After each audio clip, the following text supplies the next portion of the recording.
Hi bro. Hi bro. I'm Narender. Shyam Sundar. Okay, మీరు ఈ కాలేజేనా?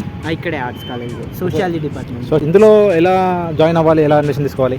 అంటే ఆఫ్టర్ డిగ్రీ కంప్లీషన్ లేదంటే బీటెక్ అయిన తర్వాత అయినా సిపిజెట్ అని ఒక ఎగ్జామ్ ఉంటుంది, ఎవ్రీ ఇయర్ పడుతుంది.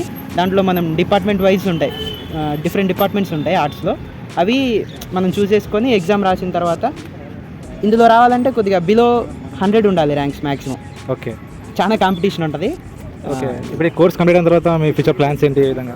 ఇప్పుడు నేను సోషియాలజీ డిపార్ట్మెంట్ చేస్తున్నాను. సోషియాలజీ డిపార్ట్మెంట్లో రీసెర్చ్ వైజ్ స్కోప్ ఎక్కువ ఉంటుంది. ఓకే. సొసైటీ గురించి చదువుకోవడమే మ్యాక్సిమం పిహెచ్డీ చేద్దామని చూస్తున్నాను. అట్లనే సోషియాలజీ కాబట్టి కాంపిటేటివ్ ఎగ్జామ్స్ కూడా బాగా ఉపయోగపడుతుంది. ఎవరైనా ఉస్మానియా యూనివర్సిటీ రావాలనుకుంటే వాళ్ళకి ఏం చెప్తారు మీరు? ఉస్మానియాకి రావాలంటే ఫస్ట్ సిపిజెట్ ఎగ్జామ్ ఉంటుంది, దానికి గట్టిగా చదువుకోవాల్సిందే. గుండె ధైర్యం నింపే కాలేజ్ కాబట్టి ఓకే, ఇక్కడికి రావాలి, అందరు ఇక్కడ చదవాలి. ఇక్కడ చదివితే అదో డిఫరెంట్ అట్మాస్ఫియర్.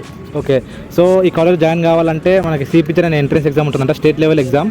సో ఆ ఎగ్జామ్ రాసి తక్కువ ర్యాంక్ తెచ్చుకుంటే ఇందులో సీట్ వస్తుందని చెప్పేసి మన అన్న అయితే చెప్తున్నాడు. So thank you bro.